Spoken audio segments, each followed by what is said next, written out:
I think we should start. We gave everybody enough time, I hope, to join us. Welcome and good morning, everyone.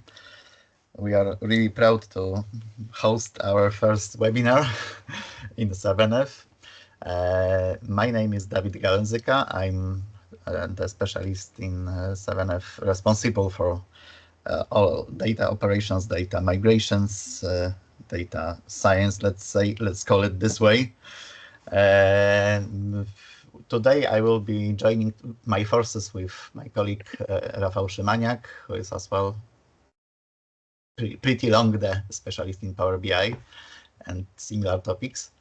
Rafał will tell a few words about himself maybe later. Okay, yeah. Together we will try to show you some practical examples on how Power BI can help you in everyday tasks and maybe give you some insights and some thoughts how you can experiment and play with Power BI on your own site to extract some useful data. But before we begin, a small introduction about 7F and Oxpacker solutions. As the 7F, we are the team of people who are delivering Dynamics 365 and connected services to many different companies, many different business sectors. It's not just Dynamics 365 finance and operations, but other versions as well. For example, Business Central, which is growing up in popularity right now. We work on the market of over 60 years, and we have over 30 professionals together with us. Maybe just a few words about Rafał today. Yes, so if we can go to the next slide. So, hi, my name is Rafał Szymaniak. I'm the owner of the Oxpacker Solution Company. In our company, we specialize in creating advanced reporting solution and optimizing business processes using Power Platform and other tools which are necessary sometimes to effectively speed up and increase the productivity for the clients. Our goal is to support business in making better decisions by providing clear and effective analytical tools and enhance efficiency and operational transparency, like using Power BI reports to help you guys to streamline the data-driven decision making, and other like Power Automate, Power Apps applications, which helps to speed up and automatize the business system processes. Like I said, my name is Rafał Szymaniak, and I have an experience in Power BI and BI solutions more than 10 years, and my expertise comes from real estate market. That's why we mostly cooperate with clients from this sector, but we are open to cooperate with any clients, helping them with creating BI and other solutions. Okay. Thank you, Rafał. Okay, let's begin our presentation for today. We planned to give you some opportunity to ask the questions, so there will be 3 Q&A sessions in the meantime. Of course, everyone who has any need for explanations or additional questions is welcome to raise the hand or write on the chat. We have together with us as well Marta Skonieczna, who is like registering all those questions. So there will be enough time, I hope, to answer all those. If something won't be answered today, we plan as well to respond to your mails after our training today. Okay, let's go to the topic. We planned to show you at least 2 different reports plus some examples of many different other proposals, how to properly design the reports and properly maintain readability and UX design for the end users. Our first proposal for you is to show you some insights of the sales received directly from Dynamics 365 Finance and Operations. And to not just concentrate on slides, I would like to show you that on the case of working reports, to show you how the functionality behind allows you to smoothly operate on the Power BI. Give me a second. The report will load. Yeah. So this is kind of example of sales analytics on the basis of the sales invoices received from Dynamics. As you can see on the screen, we have opportunity to analyze the data by the time periods. For example, I would like to see more narrow, let's say, or more aggregated values. We can quickly switch from the years to quarters or monthly data. If we need to, yeah, we have quarters, we have months even. Whenever we are clicking on the particular quarter, the rest of the report is like filtering out, showing us the values which are related to selected period of time. Yeah, going back.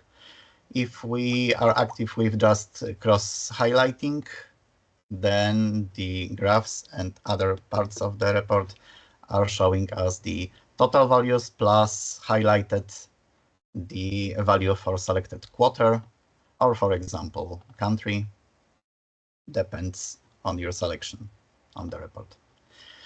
As well, we have built into that report some possibilities to change the categorization of the data displayed. For example, we can switch to customers, and we have like analysis by the customers or product categories. That's, let's say, live data taken from Dynamics from the demo company provided by Microsoft. So we can quickly have the overview of the data. As well, we have some top products, top customers on the top, but besides the simple analysis, we have more complex tables which are showing us the aggregations in different time periods, let's call it this way. For example, aggregations month to date, quarter to date, year to date, but as well some changes over year in percentage, month over month, quarter over quarter, or year over year. We can show you how to quickly take the data from Dynamics and how to connect to Dynamics to grab this data in a few next minutes. Just to give you a highlight how it works, there are like many different possibilities to interact with Dynamics data. First two options shown on the screen are basically requiring some additional configuration, because straight out of the box, you probably don't have full configuration for Dataverse analytics or for any other methods of exporting the data. Dataverse connectivity is growing up in popularity this year because it allows you almost live data connection. So anything which is posted in the Dynamics, it's gonna be reflected in Dataverse straight away in few minutes after the operation will happen. But of course, that requires some administrative knowledge, requires some as well licensing, additional licensing for the space, storage space, and the processing power from the Microsoft side. So it might be not the best idea for anyone who is just starting with the Power BI, playing with the reports or building some initial concepts, proof of concepts for the reporting. Second option requires as well some SQL database to bring you the data in the meantime, and is less up to date if we talk about how frequently we can export the data to SQL databases. Of course, you can set up some schedule which will allow you to have the data every hour or something like that, but it will take a lot of time to export the data using this method, and might be not the best efficient way to play with reporting. And the third method, which we will show you today, is the connectivity through OData service. So directly connecting to Dynamics and grabbing the data from Dynamics to Power BI.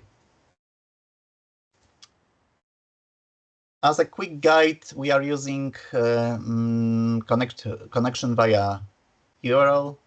So we have basically some name of your environment, the same you are logging into Dynamics on your premises or on cloud. Then it's followed by /data and /. Inside there is a list of all public data entities which are available for loading. So anything which is published on Dynamics side can be loaded as well to Power BI or other reporting tools. Because, of course, we are concentrating here on Power BI, but as well you can try to connect from Excel or from other applications as well.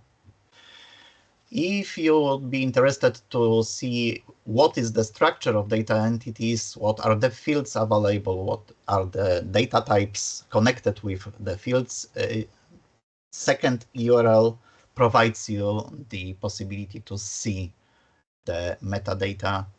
So basically the structure, the description of what's happening in this data entities.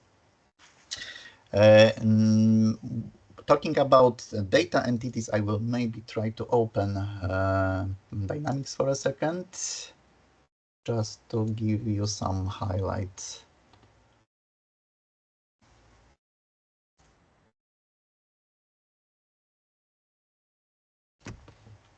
Where we are.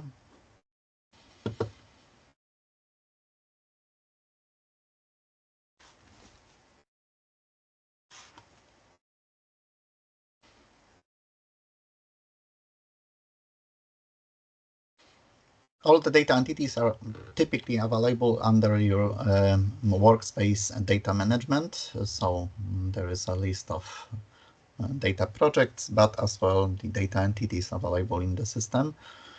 Okay, so let's go to the data management workspace. Come on.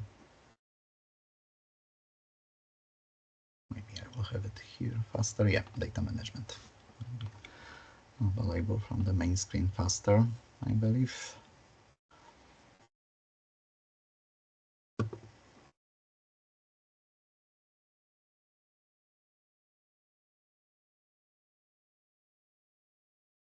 Okay, and in the data management workspace, we have data entity style. After clicking, you see typically all the data entities you have in your system. Not all of them might be published, so the best idea always is to try to use the URL we provided you on screen. For example, from Power BI or from Excel, and list all your public entities available for you. But basically, all those published should be enough to give you, let's say, opportunity to generate some reporting and create some visual side of the report, data model and visual side of the report. Okay, if any one of you tried already to connect to Dynamics from Power BI or from Excel, you may observe that typically your data is limited strictly to the first legal entity which opens when you are logging into the Dynamics. I mean that in your user settings in Dynamics, one second, user options, you have always for your account pre-selected the company you are starting with. Whenever you are connecting through OData without any additional, let's say, settings, your data visibility is limited only to this single company, nothing else. But there is quick workaround how to get past that limitation. And if you want to do it, there is one URL parameter available, which is named cross minus company equals true. When this parameter is enabled, and then you can access all the legal entities, of course, those for which you have authorization in the system to access the data. If your user or account is not allowed to see some companies, you won't be able to see them even with this cross-company enabled. On the slide, I showed you as well some additional settings which may be helpful, because typically connecting from Power BI, you use the OData connector, and the basic operation of this connector gives you just the implementation string set without this additional marked by green color on the screen. If you will add such additional parameters, you will have possibility, besides the cross-company disabling, possibility to set different timeout for the data operations to grab more data within some time frame. This might be necessary if you are loading any big data entities, like having a lot of records, a lot of rows, or a lot of columns. Okay, and then you can access the data in two ways, via navigation, and you can directly specify the data entity name in your URL section. Maybe just to show you it in practice slightly, I will switch to Power BI desktop for a second. Yeah, and maybe I will use this time to, as an opportunity to do the quick overview of the tool and compare it to Excel. Because it's like the Power BI can be very technical, and sometimes it's hard to grasp like what all the concept means and how it works and why the system allows us to click on one quarter and basically filter everything else and recalculate all the measures on fly. So Power BI used like three different components. Like this one which you see is the third one, which is the visualization part, right, where you can consume your data and build your report. Below it, the part number 2 is the data model, and data model is which you can go into see in a second. Yes, it's like a relational database where you have your different tables and they are connected to each other between like two different columns. And we're going to talk about this a little bit more in a second. And the first part is the transform data. It's a Power Query, where you can connect when you can connect to any kind of data source and grab the data. So what does it mean in practice and how to translate it into the business and slightly compare it to Excel? First of all, the Power BI is like a child of Excel. They first introduced the Vertipack Analyzer, which is the engine of Power BI, inside of Excel, I think 2012, 13, I don't remember fully. And Power BI also, Microsoft Excel also allows you to do this particular step, which is called transform data. It's called Power Query, the tool. And this allows you to do the ETL process. ETL is extraction, transformation, and load. And this is the process which all of you, when you have to work with data in Excel, you always do. But you do it like probably manually, meaning that you go to any kind of the system like ERP, CRM, you download the data into your Excels. And for example, you need like every month to build a report for your management. So you are, downloading the data, and now you have an issue that, I need to remove those columns. Those columns I need to rename.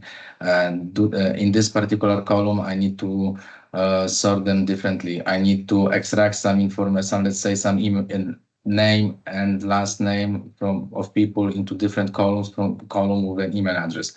All that kind of operation which you manually do every single month, when you can automatize by just creating some code which you call query inside the Power Query, where you define from where you want to extract data, how you want to transform them, and this everything what you see right now on the screen is just the query, meaning that you don't truly do the operation on a data like in Excel right now. You are just telling the system how you would like to transform them.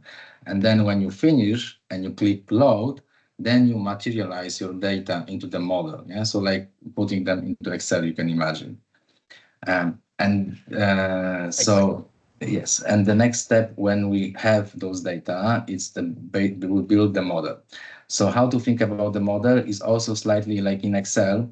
It's like it's not fully, but you can think about it like combination of making formulas in between sheets and also like a drop-down list.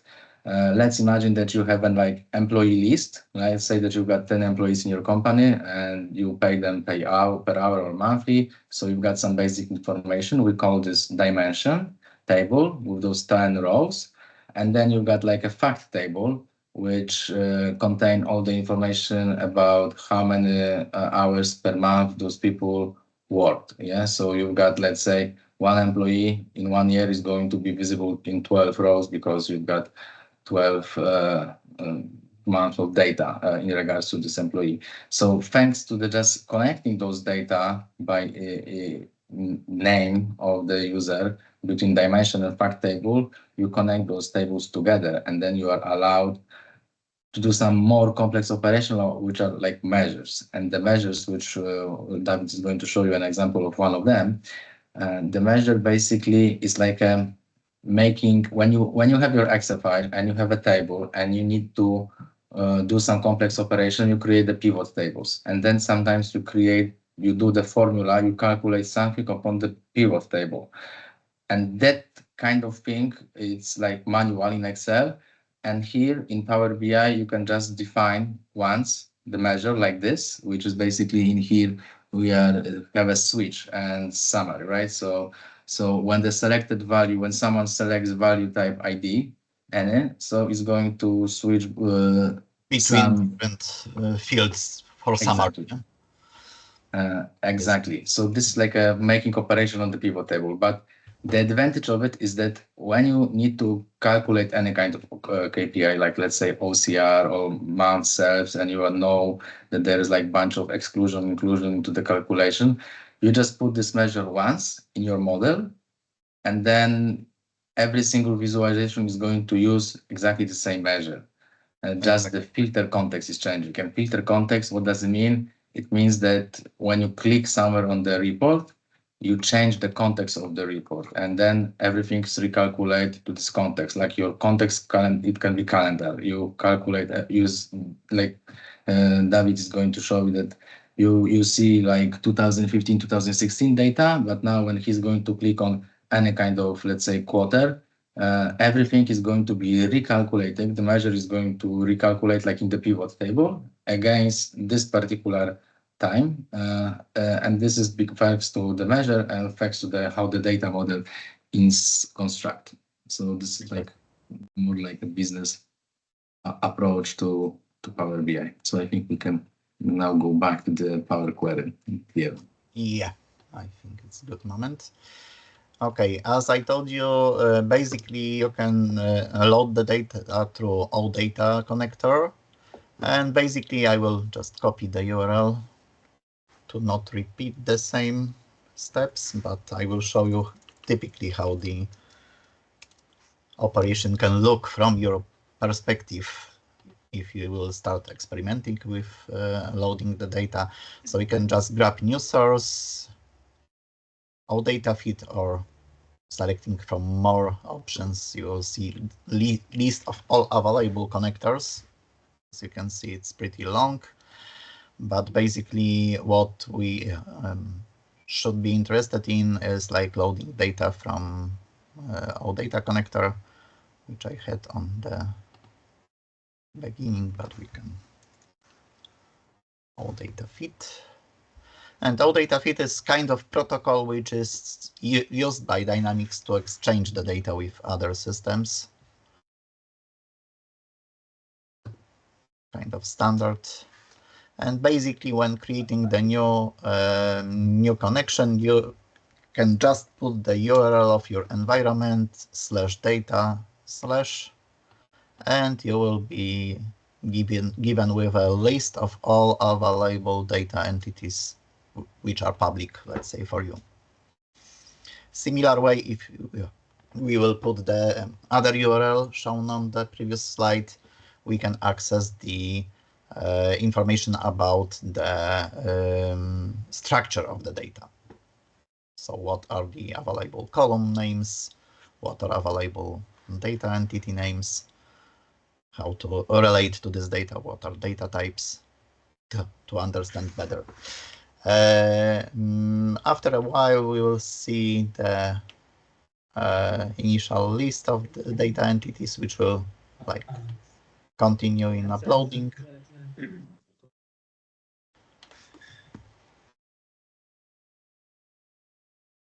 I'm using just demo environment, which is pretty slow, but we'll try to show you at least few examples of data entities available. And after loading, you can just select which data entity you are interested in. On the right side, there will be the preview of the data. So after clicking OK button, oh, we have some initial, let's say, data on the screen already. So you can go, for example, for the customers view we had on the screen previously.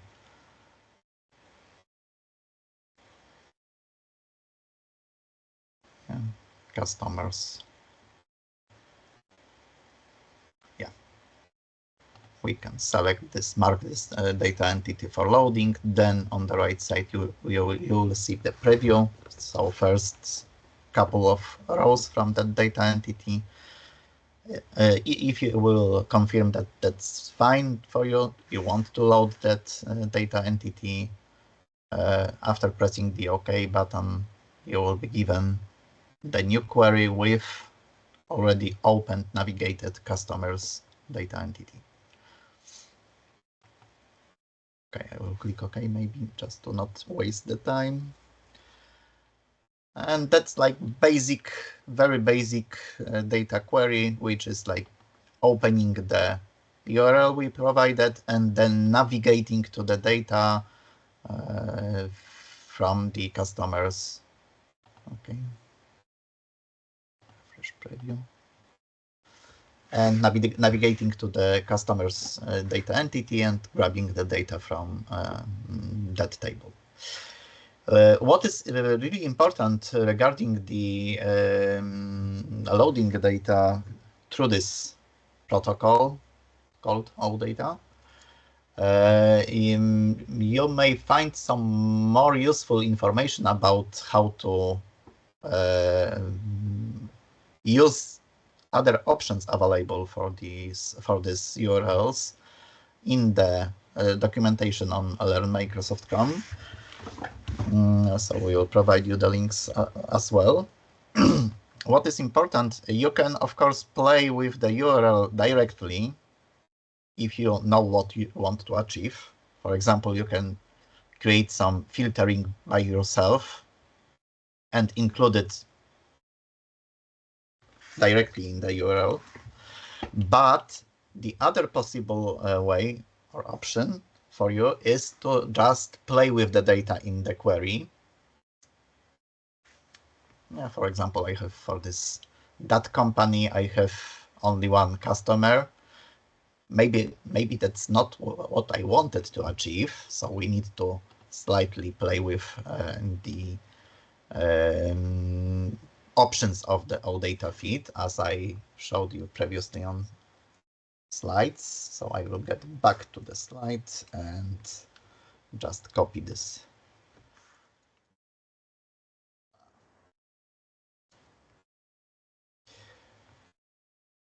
I will maybe copy from some different place or not.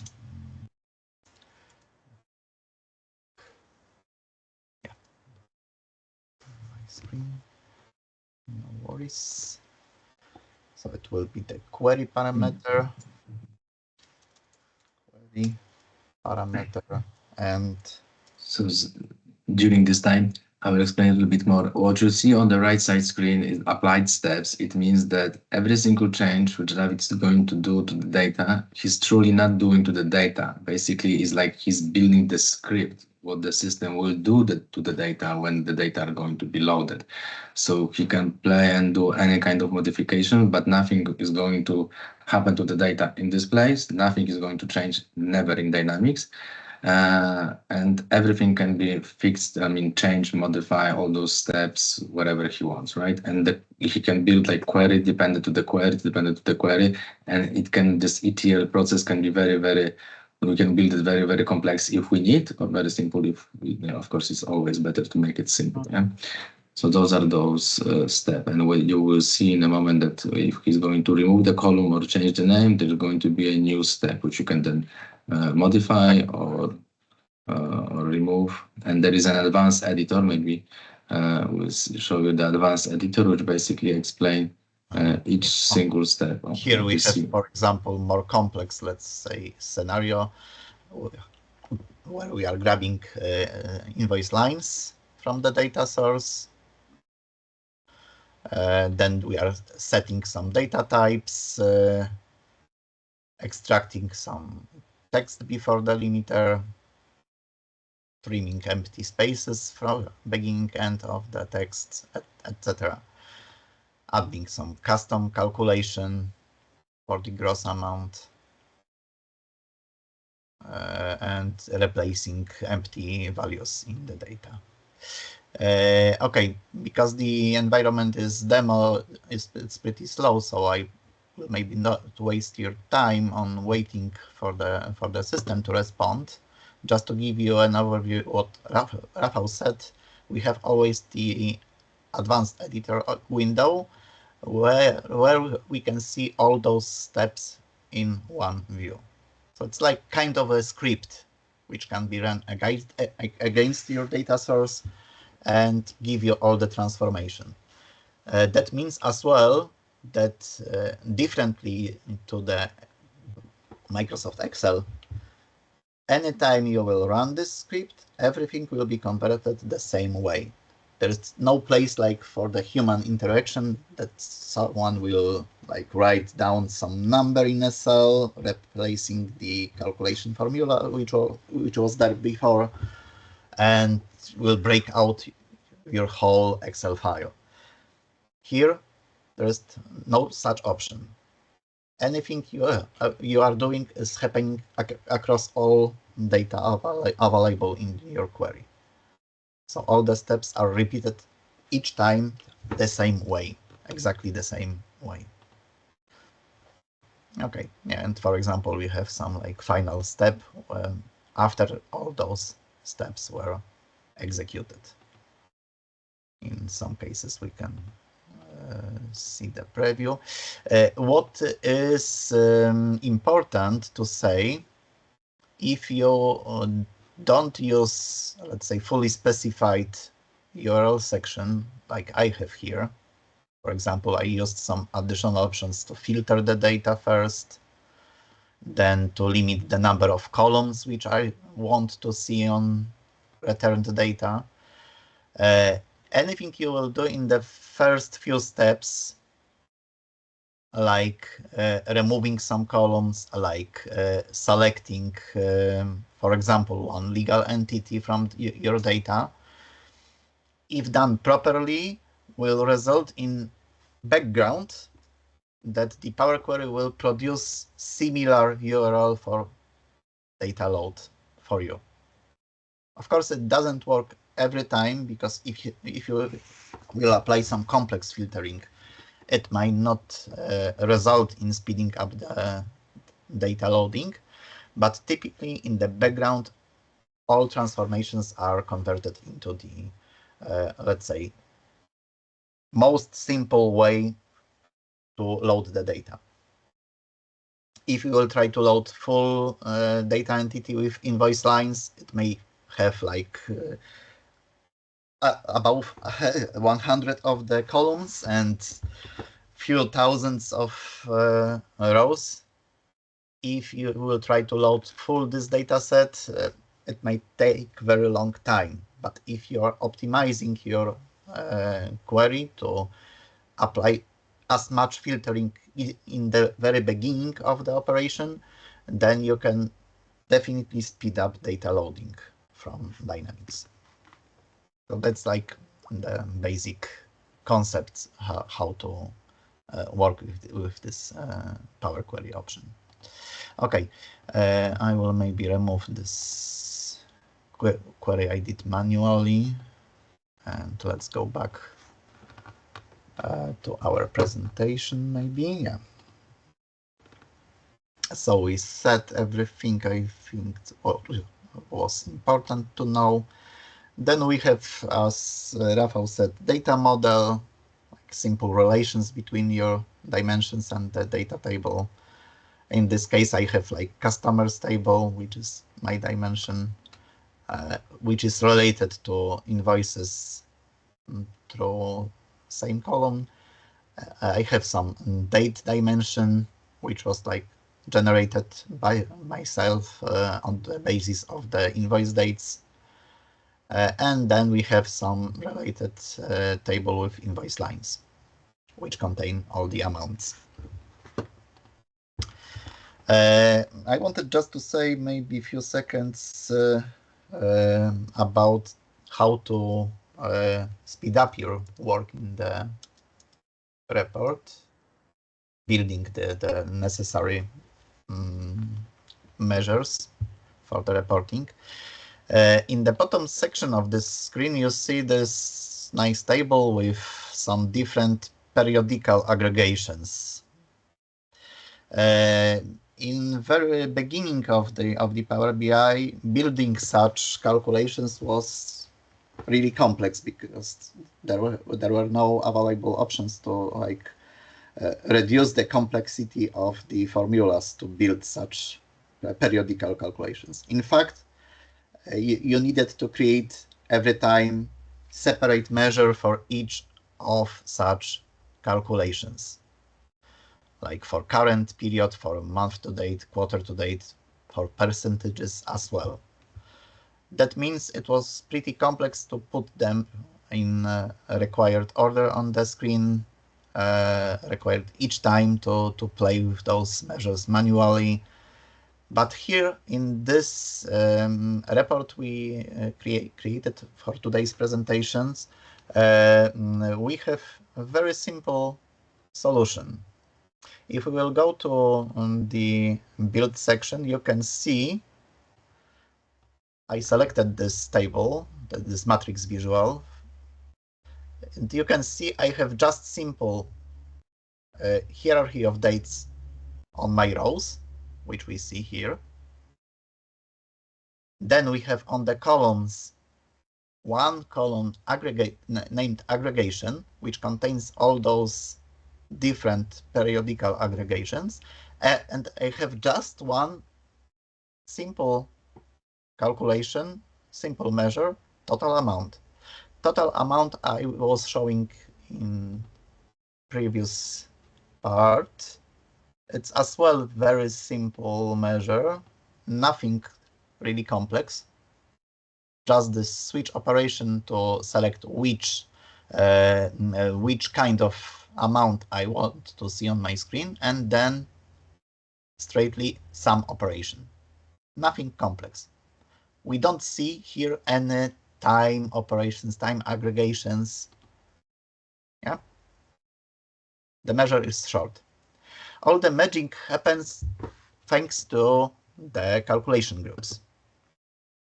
Calculation groups change the way how the particular measure is calculated. They may change the context, filtering context of the measure. They may apply some additional operations like multiplication, addition, divisions.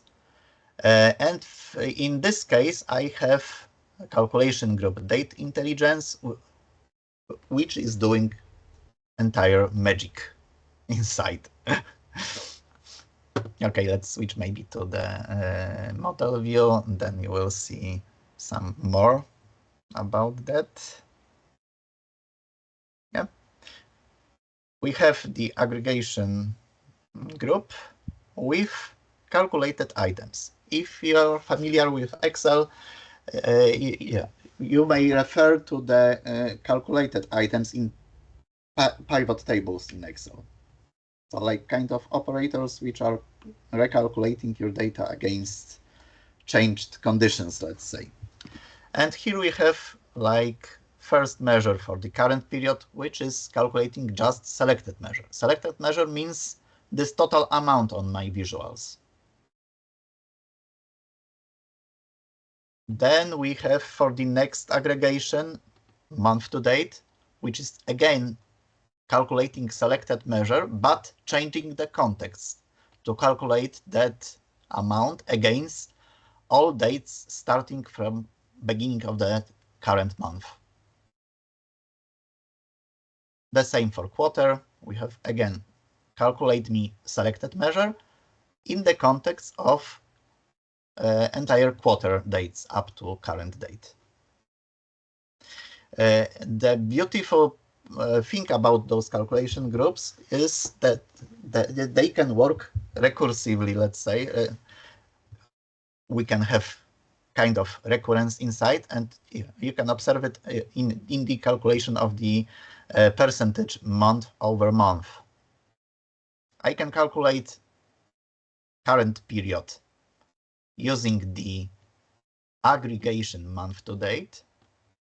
I can calculate previous period amount by calculating again in the context of month to date calculation, just using previous month dates. And then to return the value, I'm using the divide operator function to give me the percentage of what's the difference between the current and previous month. Of course, the same for the quarterly or yearly annual calculations. Similarly, I have some measures to calculate me the rolling month, 3 months, and 12 months. So like filtering the selected measure against the different time period. And all those calculation items do the magic for me. Of course, if I have such calculation items here, I can then just use them for any measure I will define. So I have separate summary for amounts, separate for quantities, separate maybe for count of items, and they will all together work with those calculation groups. Okay. So that's basically the concept, and if we will open up any period, we can see it works down as well. The second nice option for the users are field parameters.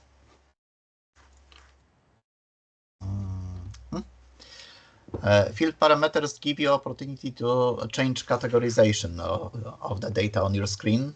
on your visuals.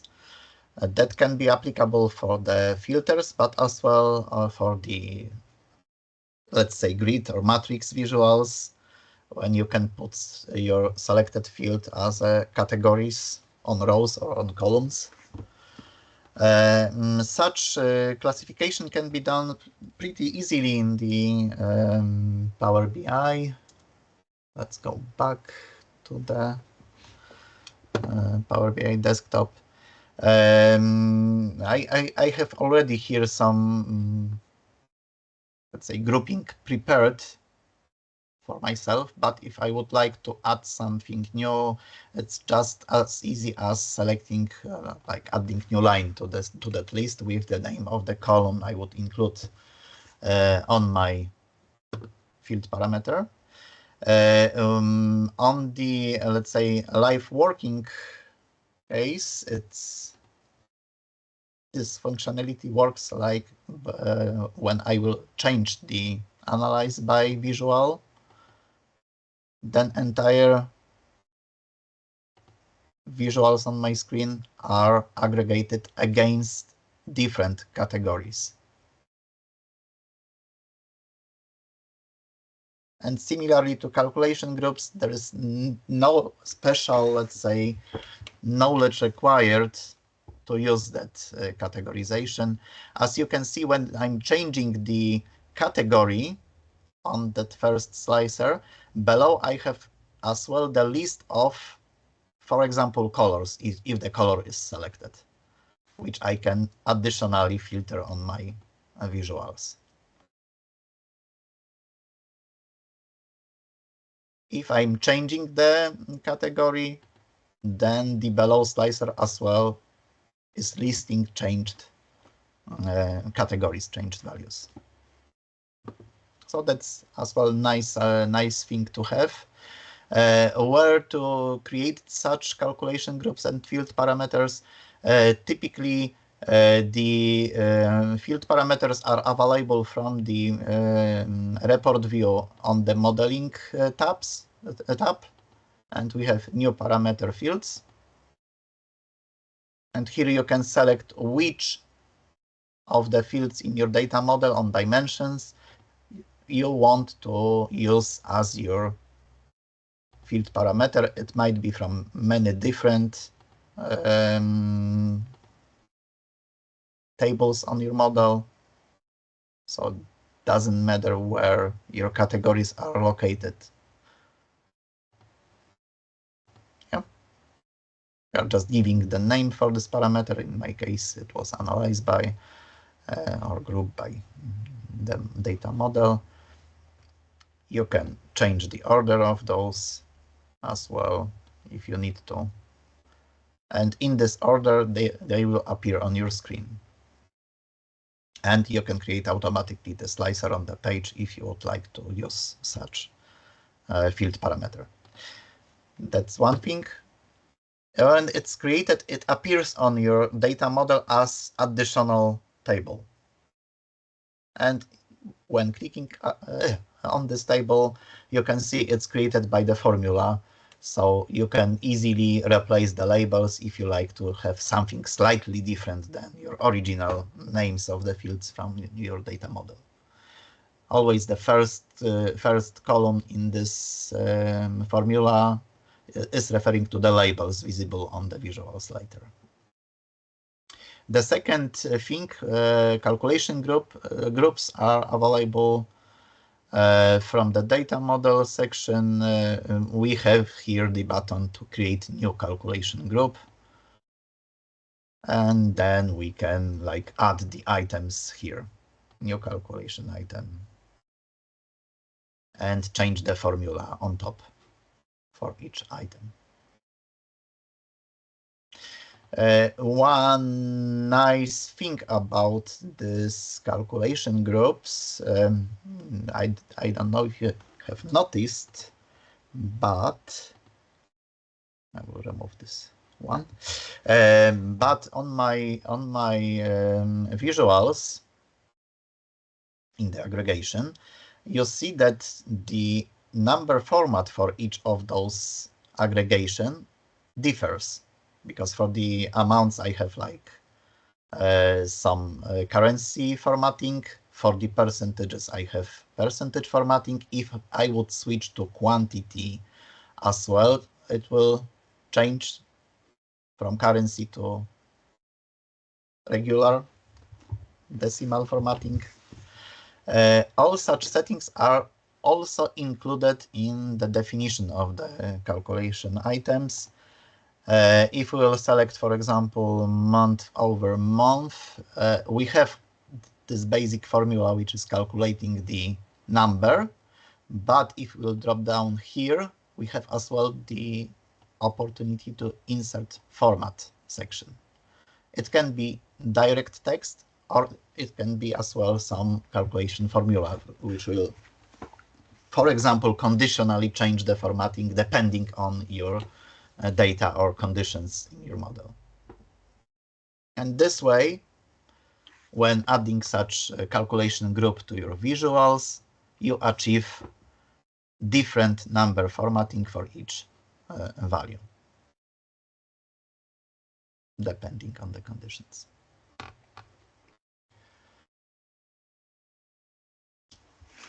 Okay, Rafał, if you have anything to add, if not, we can check if there are any questions from our audience. Yeah, nothing to add to this technical part in regards to the calculation group. So yeah, we'll wait for the Q&A for the questions. So if anyone has any questions, please. It can be technical, it can be more business question, like how to do it from your, let's say, Excel point of view, because everyone is more familiar with Excel. So feel free to ask us.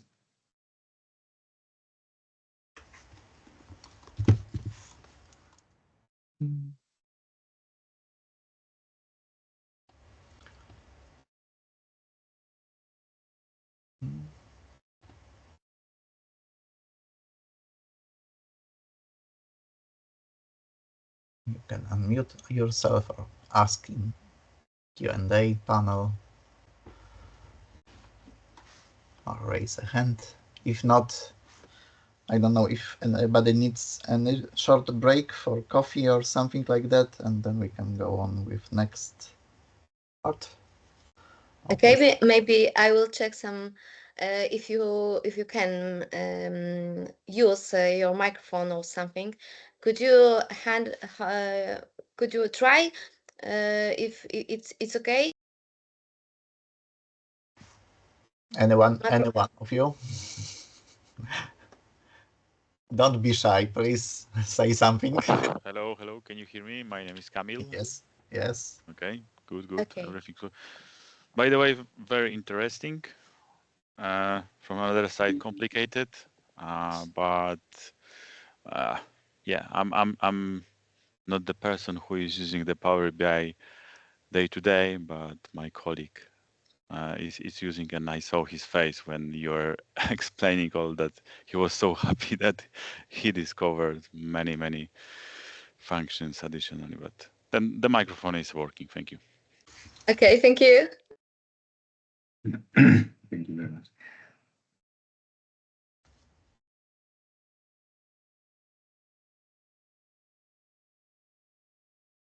So if we don't have any questions, maybe David, let's maybe show in practically what the data model truly means and how it helps. So if you mind, you can show the Power BI.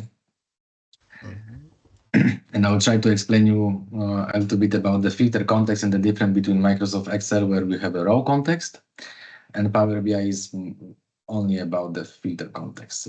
So there's like a different word. So let's show the model first. As you can see in the model, we've got 4 tables which are connected to each other. And the two on which we are going to focus now is the table called dates and sales invoice. And there is a relation in between them. The relation is one date from table dates to many dates in the sales invoices, right? Because the sales invoices are fact data, so we can have today's, let's say, 2nd of October 100,000 times, but in the date column, date table, we expect only to see this date 1 row. And you can see that the date is the column date from the table dates is connected to the column called invoice date. And then now let's go to the table view and let's see how the dates table looks and what does it mean. So the dates table, it's created, as you can see also at the definition of this table here, it's created using the DAX. This is data analytical expression language, which allows us to build the measures and calculate the tables and calculated columns. So this is basically the function which then will build in order to get that kind of calendar. And the column date is connected to the previous one, like I said, but we've got different columns, like let's say quarter. So thanks to this dimension table, we don't need to do specific calculation, aggregation on the data once again when we want to aggregate something into the quarter. Let's go to the visualization pane and let's open any new maybe tab to show you how we were going to sum. David's going to show you like how he's going to make a sum function, basic sum function on any kind of the column from the fact table, which is connected to the dates, and how it looks like. Sorry, one question. Is this this table dates your custom table? Yes, it's a custom table created using the DAX, but it doesn't have to be like this. You can take it from Excel. You can create it on fly. You can there are several options. Let's say several options. Yes. This is like table what you are using for better calculation and grouping of the data, right? Exactly. For example, for the invoice date. Exactly. It doesn't have to be every time connected with direct relation to each date column in your model. No. Only for this one, what you need to group the results. What you want to fetch. Optional relations you can always force in your DAX measure definition. Just one relation can be active in your model to each table for the single column. Yeah, so it's not like you can have like 5 date columns in your invoice table and connect all of them to the via active relation to dates table. But you can always build your measures to change your relation depending on your needs. If you want to relate to invoice date, you use the standard relation. But if you would like to, for example, analyze something against due date, you can force the relation inside DAX formula, always, if it's needed, of course. Yeah, exactly. So because like Power BI can allow you only to create one active connection, but there can be like multiple deactivated connections between the same tables, and you can trigger which one of them have to be switched on in the measure. When you build a measure like this total amount, you can just wrap it in the different function called calculation, and then you use the use relationship function to switch it on. Yeah, exactly. So let's say we would like to summarize, so do the basic align amount summary. I will create like even in this table new measure, which will be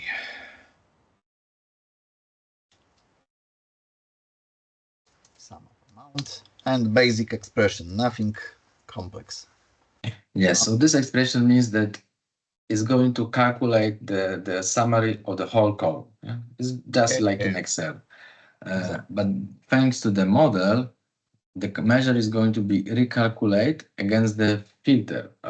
In this case, when we're going to put the quarter dates, so that this is going to be aggregated or recalculated against the date. So at the beginning here.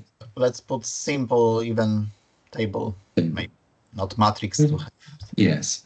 No complications at all. Let's say if I will put just total amount, you will see only summary of everything without any aggregation. Yeah. All column. But if I will add, for example, the dates, and you can see easily that in the invoice lines, I don't have any date column. Yeah. Only date in my model is on the headers of the invoices, but I'm summarizing the line amount. So I don't have date in this table, but everything works through those relations we specified in the data model. So if I will put here the, let's say, year, yeah, to my visual, you see that simple summary was automatically, through the context of filter, recalculated for each year correspondingly. That's why we are saying it's like a filter context, because the year 2015, 2016 is basically the filter for the expression. So it's like a pivot table, we can say. Exactly. If I will put, for example, I don't know, product category, maybe category will be easier because for the product names it's too much data, but let's have for each year as well product category. Yeah, and we have this drill down through categories as well. If I would like to switch to matrix view, then I can like play with it slightly more and put year on the columns and the categories on the rows. And you have like typical pivot table from, from Excel. Yes.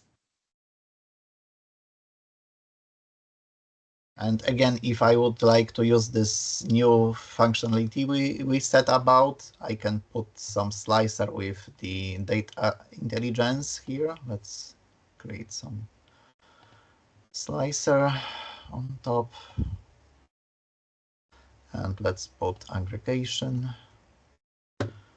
And if I will select any of those, maybe just to make sure nobody will do something stupid, let's say, I will make the tile and single selection possible. Yeah. And I can quickly switch the calculation whenever, for this, maybe it's not, but month to date, I don't have month, year to date should be visible, yeah. If I will be switching, so I should add some more to the rows. Maybe I will put entire date hierarchy for this. So I will change from year to dates. Okay. And okay. Maybe let's put it this way. Okay, then I can unfold each section or do it from the bottom, and changing the calculation type, aggregation type is like giving me different view on the same data. So I still have the quarters, but this time it's like quarter to date or month to date. If I will switch to month to date, you see the data is changing according to the group selected. Rolling 3 months, rolling 12 months.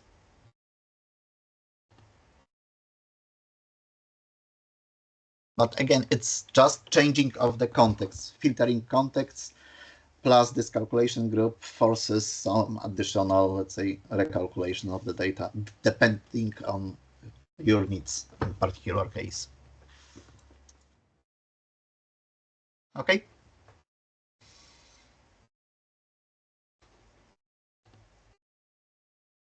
Always, of course, if you build your data model, you need to start thinking on the moment of transforming your data to have all those relation, at least those relation columns, using the same data type and using the same, let's say, if the keys for the relations are in form of text or string values, then you need to make sure that you have the same, let's say, upper lowercase scenario in both tables to have the relation working properly. Yeah? Basically, the Power Query doesn't like, let's say, different upper lower casing in the texts. each variant of the same text is treated as separate one, depending on the case of the letters used in the text. Of course, always it's a good idea to make sure that all the columns you use in the model are set properly regarding the data type for each column, because it saves you time, speeds up the how the model performs in your case scenario, can reduce as well the size required to store the data on Power BI service.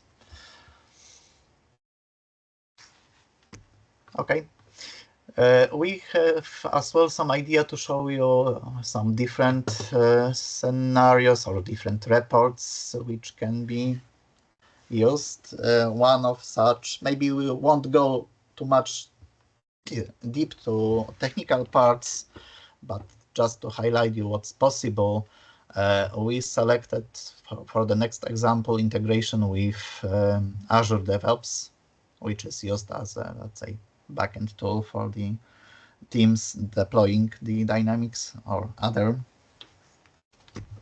systems as well. In this case scenario, we have like some test plan, which is the, let's say, required to be tested by the users. We would like to track some statistics on which moment in the testing we are. And for grabbing such information from DevOps, you have basically some options available directly in the Power BI desktop. There are two ways to connect to DevOps. One is the standard connector, which is available in the section Online Services. But as you can see, even in the screen, it's limited only to boards with the work items. So it has no use for the test plans or any other, let's say, parts of the DevOps which are available for you in the website. The second option, which I used for this particular report, we will see, is the connection through DevOps REST API. And here we have, let's say, unlimited access to almost every aspect of the DevOps, including test plans, including comments, including attachments to work items. Anything, almost anything can be grabbed from the DevOps and shown in your analysis. The same as for the OData. I included here some link where you can read more about the REST API of the DevOps directly on Microsoft site.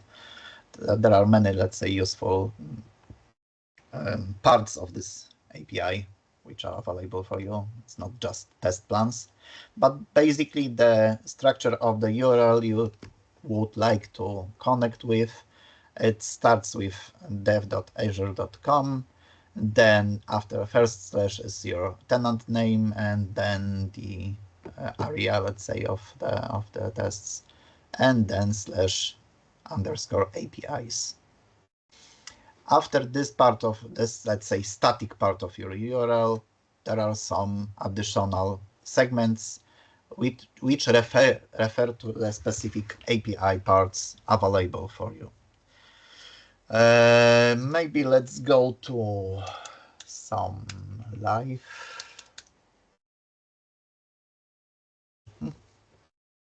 So I will show you how it's grabbed in the Power BI desktop as well.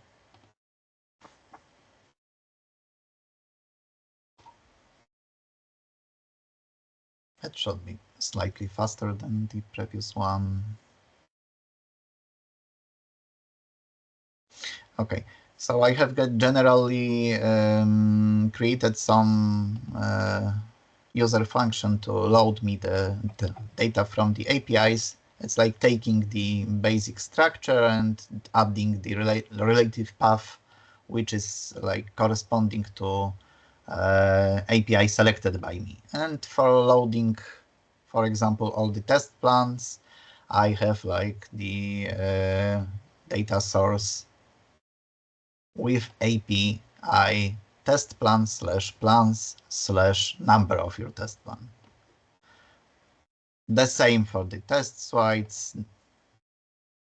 I have as well similar option, just the URL is slightly different. So this part is added after the last slash from the main URL part.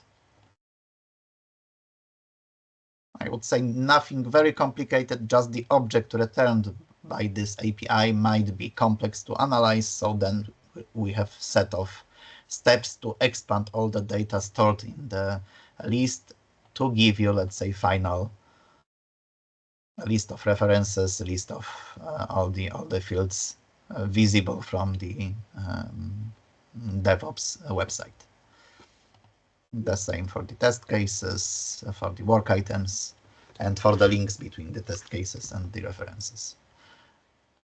Let's not dig too deep into the technical. You can also show the query dependency is going to be maybe slightly different. That's great idea, because here I'm like having the group of queries which is called staging, where I'm just loading and transforming the data, but then I have set of queries which are the final ones used on data model.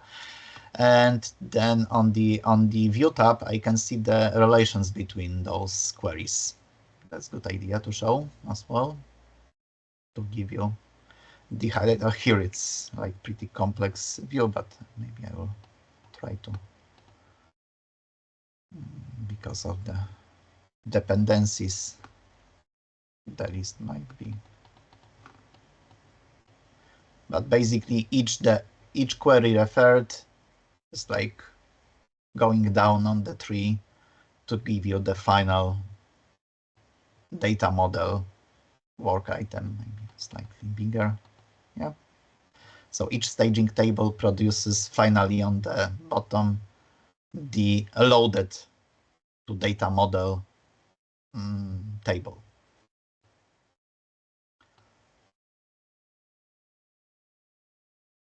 It's going like step by step. And as you can see, there is like multiple connections. Connections, yeah, because I'm using multiple API data points. So on this view, it might be not very good idea to observe all those data sources, but this is just data source, yeah, like URL used for each case, for each different ticket number, for example. But it goes up to the test cases, then to work items, which are loaded finally to my data model. On the other page, it might be easier. Let's go back. Maybe here there are not so much. Not this window. Sorry. Reporting day. Here it was. Okay. Back. In transform data. Here, this dependencies should be much more clear to observe. View query dependencies. Yeah. So the tree is smaller, let's say. So we're loading several stages of the transformation and then final model. Yeah? Each subsequent steps or queries are not loaded to the data model to save the space on your final tables, but the tables loaded as your data model are with the loaded node, which means it will appear on your data model when you will switch to the modeling view. Okay. That's query dependencies. And then we have like some reports divided into different pages this time. In previous one, we had just one tab, but here we have multiple pages with multiple additional functionalities. What's important anytime you are like designing your report, is good idea to include some meaningful descriptions to your charts, graphs, etc. What is done here, if you will limit your selection to some particular groups, for example, if I will select just blocked testing status, as you can see, some descriptions are changing to highlight you that there is some filtering applied. So you don't see full set of data right now, but some selection of the data.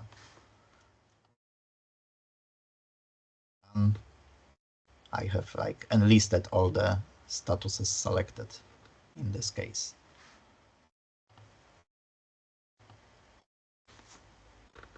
Okay, I can switch maybe to the web page view. It will be easier to see it dynamically without any things which might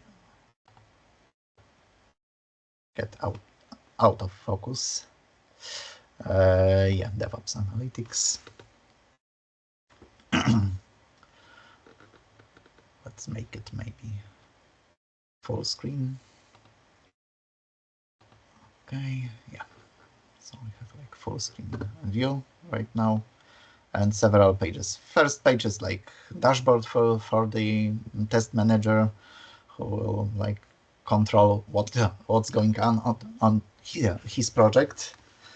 We have like basic cards on the top, some charts to display you the different statuses your test plan is going on.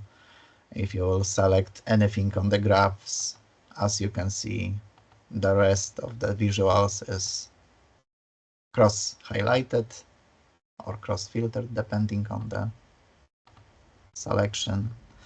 Then we have some nice burn chart. So how far regards your plan of testing, which should happen between the date of here 20th of August till 30th of September. That was the, let's say, settings for this test plan in DevOps. And we see that the actual tests finished are outstanding of the plan. So the manager can quickly control how far we are, what we should do to improve the testing progress. Maybe it's nothing you can do, but still you have the full control over. Then we have some more complex, let's say, more detailed, let's say, descriptions. For example, for some test cases, if you select them on the screen, you have more details of the tickets, some maybe history of tickets, some linked items. So relations from your DevOps environment to particular cases, change requests, bugs, whatever is tested. The same in reverse view, like if you have some change requests on DevOps or bugs, you can see if they are already tested, done, or maybe they are blocked by some tickets, or maybe they are ready for deployment, so you can merge the code to the production for Dynamics. Gives you, let's say, full flexibility and for full control over your test plan and what's happening on the testing progress. Or different kind of chart, just to give you overview what's possible in Power BI. You can have like those segmented circle charts. If you will select any segment, you are going down to the details, and you can always go back to see different overview of your data. Or maybe you want in some data analysis to see the flow of your work. Then you can have like such graph flow, which shows you from which department towards which process and to which document type the testing is generating like most of the cases for the users. Yeah? Work of department is split into different processes and different documents finally. So it's like some ideas for you, what can be achieved via integration with DevOps in this case. Worth mentioning that the data on such reports can be scheduled for refreshing every defined period of time. It can be every hour or once per day or twice per day. But if you will attach to your Power BI reports Power Automate component, you can even create such button for on the screen, which I have in the bottom here, which can run the refresh on the fly whenever you need it. So it can execute some additional actions outside your Power BI report. In this case, it's refreshing, but you can as well build any automation you need directly from your Power BI report to other systems you have integration with through Power Automate. And the list is pretty amazing, I would say. As well, all those reports we see right now on the screen are, let's say, meant to be displayed on presentations or on the screen, but sometimes you might need to see the same list in the Excel form. For example, if I have some, maybe that was on the CRS packs, yeah. If I have some list of my packs in this case, I would like maybe to export the data to Excel directly. Of course, you can always use any of the visual we see on the screen. When hovering the mouse over the visual, you have the ellipsis button on the very far right top, which has the option to export data, but you will have this data exported in the current form you see on the screen. But you can integrate into Power BI something called paginated reports, and it allows you to, let's say, have more control how the data will be exported to Excel. In this case, I created such paginated report. When clicking the button Export Items, I have the same data set which we had on the screen previously, but in the tabular form, which is easy to export to Excel. And then I can just use the Export button and select any data format I need to have the same data in Excel. As you can see, here we have more colorful, let's say, version, more visually friendly, but for the Excel, it's not the best idea to export this way. Simple tabular format will work best. Rafał, anything to add? I think to this part, though, since we are almost finishing, I will give you a few words, a summary, and in regards to the UX part. Okay. So let me jump to the presentation. Yeah. So as a summary of basically what David presented today from the technical point of view and the reports, everything what the first report which you've seen, it was according to our idea and the theme of the webinar, which is like the report in a day. And that kind of report, when you are like not maybe professional, but when you know how to use the Power BI, you should be definitely able to create such a report. And with BI reports, the important part is that it's like very easy to access Power BI and start working with Power BI. You don't have to spend multiple hours, basically like 8 hours full day course on, or like two day like online course, or like 2-3 days like working with Power BIs will give you like the full beginner capability to create any kind of a report, right? But of course, the complexity is going up like this, and it's like with every more complex ideas which you want to develop, but Power BI starts to become a little bit more harder and harder, because there is like it's easy to, like, when you look at the Power BI, it looks very easy. There is no many options, but behind the scene there is like multiple different ways of and functions and how to work and build the proper report. And of course there is like the reporting part is the combination of IT and the business world. And now when we talk about the UX and UI, we talk a little bit more about the business world. What does it mean, UX, UI? The report is always for someone, right? There is a goal for the report, and there is a reason why we build it. We need to understand our company, our situation in our, the department. That's why we build those reports. So when we build the report, of course, we are going to fully understand, but we're not going to build the report only for ourselves, but our management.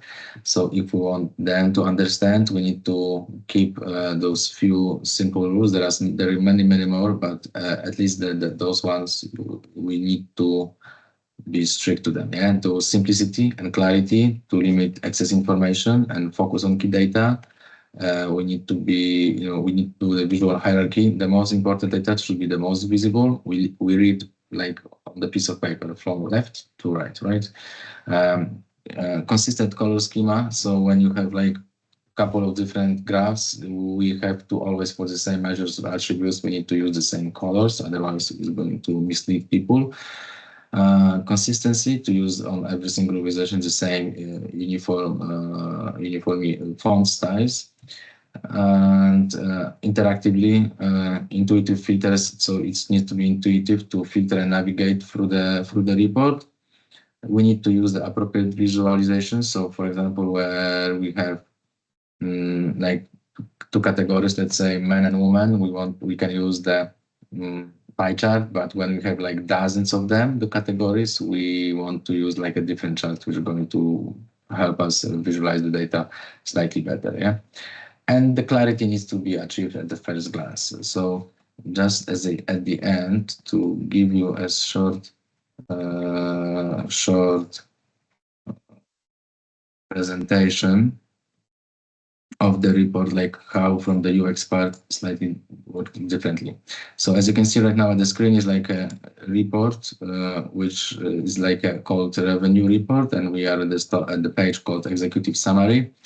We see that we've got just three filters in regards to the dates, so we can jump between years and then in between months.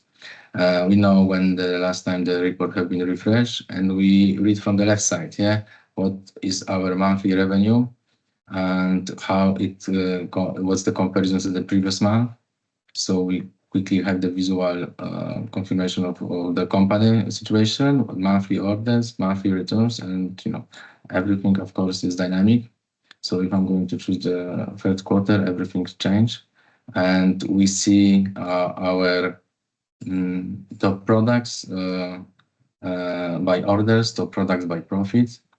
We can choose any kind of category.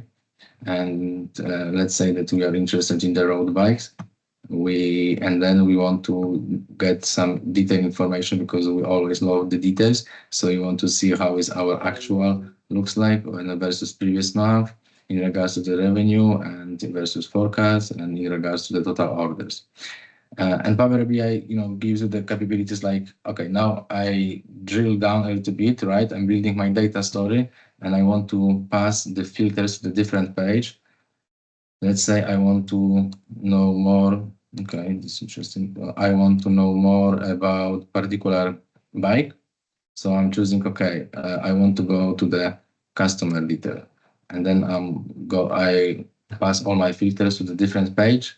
And now I know who bought this particular bike, and I have a comparison by gender, that female bought 35, man's 34. The orders by income level, by occupation, my top, what is the age of the customer, and the people who are 61, they bought six bicycle. So with that capabilities, I can build my data story, and I can do my self-analyzing and looking for more insight, which will help to to find some patterns and change then my business processes in order to increase the sales and change slightly my business. So this is like a sneak peek of how the UX part can looks like and how the report can looks. Yeah, and there is like many more different ideas which you can implement and use, not only standard, because from the standard point of view we've got only few visualization. And for example, we don't have that kind of KPI card, right? So it's like a custom built upon like different objects. And so using those building blocks, you can basically there is no limitation. It's the limitation in our imagination, of course, or maybe some technical aspects, but in general we can achieve a lot from the UX UI part, and the reports can be very interactive, very beautiful. So that's what I wanted to show at the end. Yes. So I think we can do the quick Q&A session if anyone has any questions.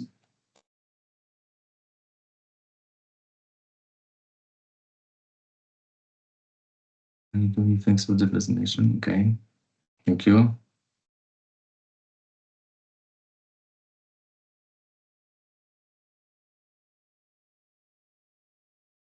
And David, you are on mute. I think you are speaking, right?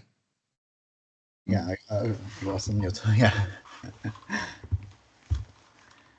Thank you very much for the session, gents. It was very interesting, and I believe myself, I'm not using a Power BI so often, but it looks like it is very helpful during the daily weird wins, and I believe I need to first gain the basis of the Power BI, but those what you showed, it is very powerful, valuable for us, and thank you very much once again. Thank you.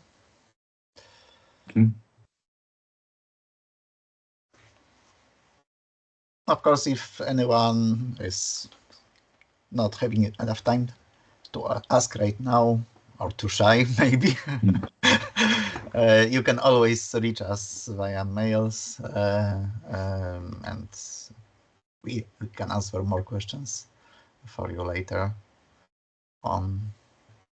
Just checking, yeah. The details for the contacts you see on the screen as well. And I think we will send some materials later for you to have for your own. Thank you for your time. It was really a pleasure to be the host of the meeting together with Rafał. And see you soon, I hope. Thank you. Thank you very much. Nice day. Thank you. Thank you. Thank Bye. you. Have a nice day. Thank you very much. Bye-bye.